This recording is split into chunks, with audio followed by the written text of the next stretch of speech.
Ég valdi bráð á gjörgæsluhjúkrunarfræði vegna þess hversu fjölbreytt þetta svið er.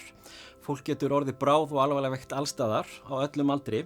Þessu tengist ákveðin hraði og óvissa sem er heillandi að taka þátt í vegna þess að ef meðferð er beitt snemma þá batnar oft fólki hratt. Viðhorf sem gott er að hafa í náminu er að tileinka sér víðsýni og horfa á námið heildrænt því að hjúkrun býður upp á svo marga möguleika sem ekkert alltaf augljósir í upphafi.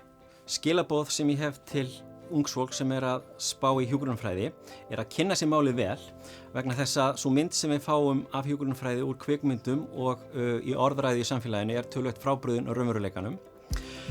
Þetta er hagrýnt nám sem býður upp á fjölmarga möguleika. Til að mynda í mínu tilfelli þá sá ég tækifæri til að ferðast heiminn og starfa sem hjúkrunarfræðingur eða vinna á sjó, en svo þróuðust málin þannig að ég starfa á gjörgæsludeildinni á spítala í dag.